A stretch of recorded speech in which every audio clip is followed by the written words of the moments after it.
నమస్తే, welcome to special focus. ఒకప్పుడు సమాజంలో అణగారిన వర్గాలను అతి హీనంగా చూసేవారు. వారి పట్ల అత్యంత దారుణంగా వ్యవహరించేవారు. అంటరానితనం అనే దురాచారాన్ని అగ్రవర్ణాల వారు అవలంబించేవారు. అలాంటి పరిస్థితుల్లో కూడా ఒక వెనుకబడిన సామాజిక వర్గంలో పుట్టి పెరిగిన ఒక వ్యక్తి ఉన్నత స్థానానికి ఎదిగాడు. ఒక రాష్ట్రాన్ని పాలించే స్థాయికి చేరుకున్నాడు. తాడిత పీడిత వర్గాల వారి అభ్యున్నతి కోసం నిరంతరం కృషి చేశాడు. చట్ట సభల్లో తన వాణి వినిపించాడు. పరిపాలనలో తనదైన ముద్ర వేశాడు. వెనుకబడిన రాష్ట్రంగా చెప్పుకునే బీహార్లో కూడా ఇలాంటి మహనీయులు ఉంటారని రుజువు చేశాడు.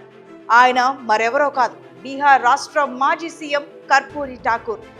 ప్రజలకు ఆయన అందించిన సేవలను గుర్తించిన కేంద్ర ప్రభుత్వం గణతంత్ర దినోత్సవం సందర్భంగా ఆయనకు భారత రత్న అవార్డు ప్రకటించింది.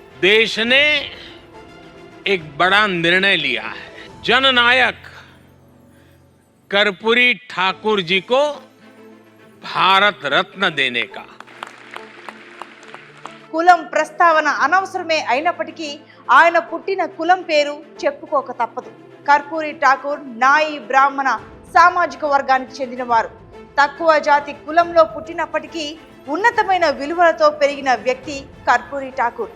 అధికారంలో ఉన్న ప్రభుత్వం ఏ నిర్ణయం తీసుకున్నా తప్పులెంచడమే పనిగా పెట్టుకునే కుహనా మేధావులు కొందరు ఉంటారు. కర్పూరి ఠాకూర్కు కేంద్ర సర్కార్ భారతరత్న ప్రకటించిన సమయంలో కూడా వారు తమ నోటికి పని చెప్పడం, ప్రభుత్వ నిర్ణయాన్ని విమర్శించడం ఆ మహనీయుడిని అవమానించడమే అవుతుంది. పైగా అది బడుగు బలహీన వర్గాల పట్ల వారి వ్యతిరేకతను కూడా బయట పెడుతోంది. అయినా కర్పూరి ఠాకూర్కు భారతరత్న ఇవ్వాల్సినంత ఆవశ్యకత ఏమిటి అని అడిగే వారికి ఆయన జీవితంలో చోటు చేసుకున్న చిన్న ఉదాహరణలు చెప్పొచ్చు.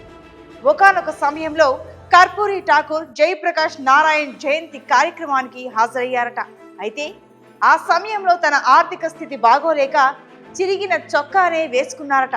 కర్పూరి వేసుకున్న చొక్కా చూసిన చంద్రశేఖర్ చాలా హేళనగా వీడికి చొక్కా కొనుక్కోవడానికి చందాలు ఇవ్వండి అని అన్నాడట. ఆ మాట విన్న కర్పూరి ఠాకూర్ వెంటనే తన ముందు ఒక వస్త్రాన్ని పరుచుకుని కిందనే కూర్చుని చందాలు యాచించారట. అలా అక్కడున్న వారంతా చందాలివ్వగా వాటిని మూటగట్టి సీఎం సహాయ నిధి కింద ఇచ్చారట. అది ఆయన దాతృత్వాన్ని సూచిస్తుంది. ఆయనలోని పరోపకార గుణాన్ని సూచిస్తుంది. ఇక ఆయన ఎంతటి సాదాసీదా జీవితాన్ని గడుపుతారంటే, ఒక ముఖ్యమంత్రిగా పనిచేసిన ఆయన భార్యకు కనీసం కిరోసిన్ స్టవ్ కూడా లేదంటే ఆశ్చర్యం కలగక మానదు. కర్పూరి ఠాకూర్ సీఎంగా పనిచేస్తున్న సమయంలో మాజీ కేంద్ర మంత్రి యశ్వంత్ సిన్హా ఐఏఎస్ అధికారిగా ఆయన వద్ద పనిచేస్తున్నారట. ఒక సందర్భంలో కర్పూరి ఠాకూర్తో పాటు ఆయన స్వగ్రామానికి యశ్వంత్ సిన్హా కూడా వెళ్లారట. అప్పుడు కర్పూరి ఠాకూర్ సతీమణి వీరికి కట్టెల పొయ్యి మీద టీ పెట్టి ఇచ్చారట. ఆ దృశ్యం కల్లారా చూసిన యశ్వంత్ సిన్హా కళ్ళ వెంట నీళ్లు గిరున తిరిగాయని ఆయనే ఒక సందర్భంలో చెప్పారు. ప్రస్తుత రోజుల్లో దోచుకు తినడానికి ముఖ్యమంత్రి అవ్వాలా ఏంటి, ఎమ్మెల్యే అయినా పర్లేదు, తరతరాలు కూర్చుని తినే అంత సంపాదించేస్తున్న మహామేతలను చూస్తున్నాం. కానీ కర్పూరి ఠాకూర్ సీఎంగా పనిచేసినా కానీ ఆయన తండ్రి 85 ఏళ్ల వయసులో కూడా ఇంకా తన కుల వృత్తి మీదే ఆధారపడే జీవనాన్ని సాగించేవారట. పైగా ఎవరైనా నీ కొడుకు సీఎం కదా, మరి నువ్వేంటి ఇలా కుల వృత్తినే కొనసాగిస్తున్నావు అని అడిగితే, నా కొడుకు జులాయిగా తిరుగుతున్నాడు, నేను కూడా వృత్తి మానేసి ఇంట్లో కూర్చుంటే ఇల్లు గడిచేది ఎలా అని అడిగేవారట. అంటే కర్పూరి ఠాకూర్ ఆ రోజుల్లో ముఖ్యమంత్రిగా తనకొచ్చే జీతాన్ని కూడా తీసుకున్నారో లేదంటే దాన్ని కూడా దాన ధర్మాలకు వాడేశారో అని అనుమానమే. ఇక ఆయన బయోగ్రఫీ గురించి చూస్తే, ఆయన జనవరి 24వ తేదీ 1924వ సంవత్సరంలో జన్మించారు.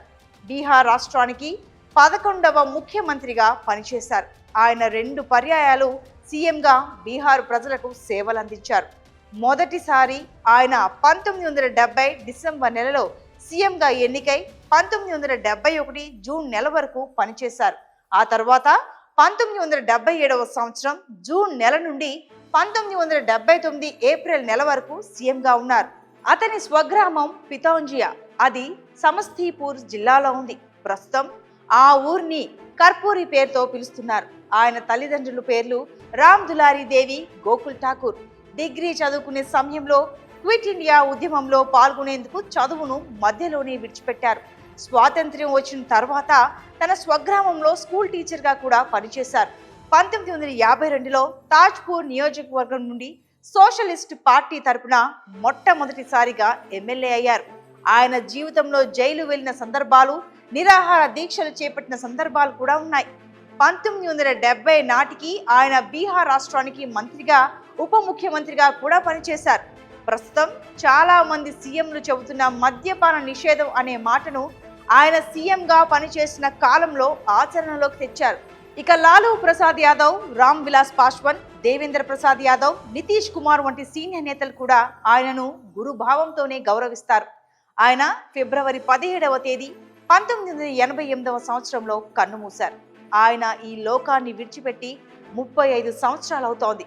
ఇన్నాళ్లకు కేంద్ర ప్రభుత్వం ఆయనకు భారతరత్న ప్రకటించినందుకు సంతోషించాల్సింది పోయి ఎన్నికల సమయంలో ఇదొక ఎత్తుగడ అంటూ పేర్లు పెట్టడం నిజంగా వారి దిగజారుడు తరాన్ని సూచిస్తుంది. ఇన్నాళ్ళు ఇవ్వలేదంటే అందుకు చాలా అంశాలు కారణాలుగా ఉంటాయి. ఏది ఏమైనా ఇలాంటి గొప్ప నేతను భారతదేశ అత్యున్నత పురస్కారంతో సత్కరించినందుకు సంతోషించాల్సింది పోయి వంకలు పెట్టడం వారి వంకర బుద్ధిని బయటపెడుతోంది. ఆయన జీవిత విశేషాలను స్పృశించిన ప్రతిసారి మనసు ఆర్ద్రమవుతుంది. ఇలాంటి మహనీయులకు, మహాత్ములకు భారతరత్న కాదు, అంతకన్నా ఉత్తమమైన పురస్కారం ఏదైనా ఏర్పాటు చేసి అటువంటిది ఆయనకు ప్రదానం చేస్తే బాగుండేది కదా అనిపిస్తుంది. ఇది ఇవాల్టి special focus. Keep watching 6 TV. సామాన్యుడి ఆరోపణ.